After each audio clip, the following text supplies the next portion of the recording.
నేనిప్పుడు కోటకి 1.5 కిలోమీటర్ల దూరంలో ఉన్నాను. కానీ ఈ టనల్ మాత్రం జస్ట్ 1/2 కిలోమీటర్ మాత్రమే ఉంది.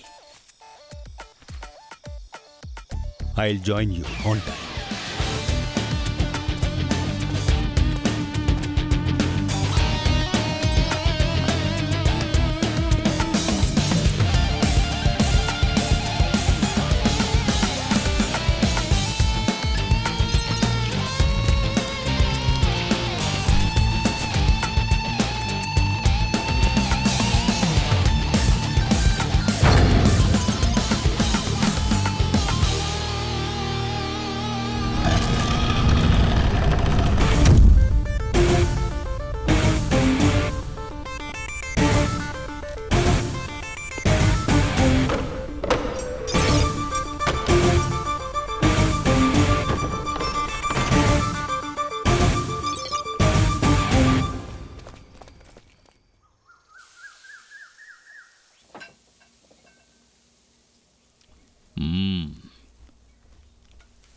ఇదిగోండి. చట్నీ చాలా బాగుంది.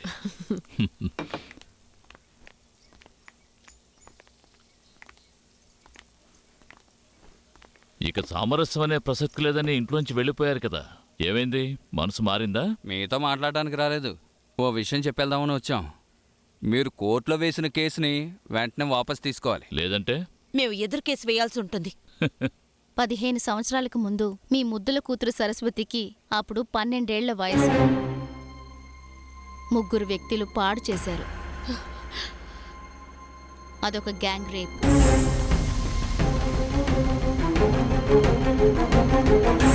ఆ సమయంలో ఎమ్మెల్యేగా ఉన్న మీరు ఆ రోజు సిఐగా ఉండి ఈ రోజు డివైఎస్పీ అయిన సాజన్ని లోబరుచుకుని కేసు లేకుండా చేశారు. ఆ రోజు నుంచి ఈ అమ్మాయి మీతో పాటే ఇంట్లో ఉంది. నేరాన్ని దాచిపెట్టారు, ఎవిడెన్స్ దొరకకుండా చేశారు, పోలీసుల్ని మీ గుప్పెట్లో ఉంచుకున్నారా? తనకి న్యాయం జరగకుండా చేసినందుకు ముందు మీ మీద కేసు వేయాలి. తనపై ఎవరైతే అత్యాచారం చేశారో వాళ్ళ మీద మేం కేసు వేస్తాం.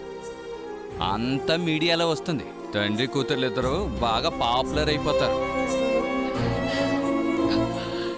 ఇప్పుడు కూడా బయటికి పంపించరుగా. కోర్టులో రేపు ఒక పెద్ద ఇన్వెస్టర్స్ మీటింగ్ కి ప్లాన్ చేశాం. కోర్టులో కేసు వాపస్ తీసుకోవడానికి అప్పటి వరకు టైం ఇస్తున్నాం. లేకుంటే we will just do it.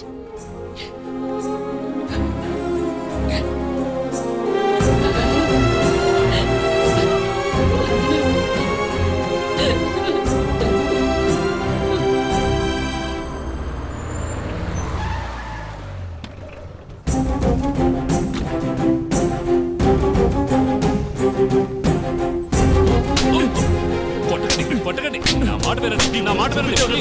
చెప్పొద్దన్నారు కదా, నా మాట వినండి ప్లీజ్. కొట్టద్దు, ఆగండి, కొట్టద్దు, నా మాట వినండి. ఆగండి సార్, ఆగండి, ఆగండి. తప్పైపోయింది, క్షమించండి, నన్ను క్షమించండి. వీడెంత దావడానికి కూడా పెట్టాడో తెలుసా మీకు? వద్దు, ఆవేశపడకండి. నీకు తెలుసా అన్నయ్య, నా కూతురు నా దగ్గరకు వచ్చి ఏమన్నారో? నువ్వేం బాధపడకు, వాళ్లతో నేను మాట్లాడతాను. కానీ నువ్వు నా దగ్గర అన్ని విషయాలు దాచిపెట్టావు. చెప్పలేకపోయాను, నన్ను క్షమించు.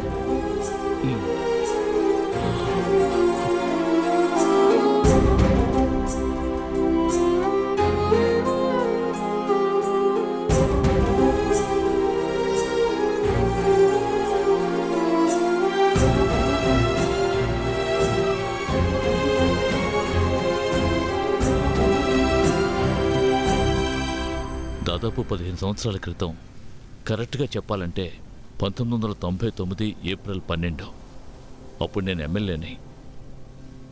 రాత్రి 2 గంటల సమయంలో విజయనగరంలో ఓ మీటింగ్ ముగించుకుని వస్తూ ఉండగా సిఐ సాజన్ ఫోన్ చేశాడు. నేను వెంటనే అనకాపల్లిలో ఉన్న డాక్టర్ సదాశివం క్లినిక్కి వెళ్ళాను. ఏంటి సాజన్, ఏమైంది?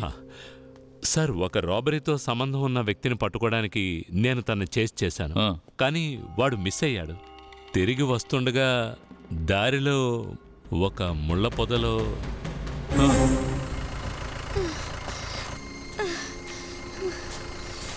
ఇవాళ సాయంత్రం అనాథాశ్రమం నుంచి చైల్డ్ మిస్సింగ్ ఫిర్యాదు అందింది.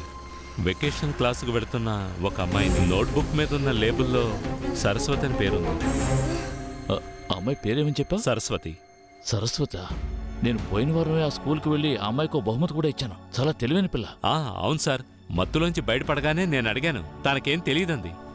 ముగ్గురు వెధలు సార్ రోడ్డు మీద నడుచుకుంటూ వెడుతున్న అమ్మాయిని ఎత్తుకెళ్ళి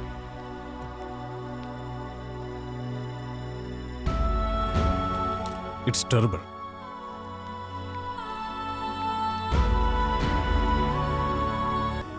నువ్వు ఒకటి పద. ఓ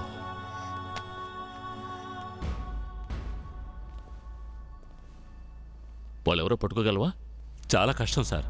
మన దగ్గర ఎలాంటి క్లూ లేదు. ఆ వ్యక్తులు ఎక్కడికి పారిపోయారో కూడా తెలియదు. ఆ, వెంటనే ఎంక్వైరీ చేయండి. కేసు లేకుండా చూసుకొచ్చాను. సరస్వతిని మా ఇంటికి తీసుకొచ్చి సొంత బిడ్డలాగా చూసుకుంటున్నాను. సమాజానికి, మీడియా వాళ్ళ చర్చలకి మరొక ఎరగా తనను బలి చేయడానికి నేను సిద్ధంగా లేను.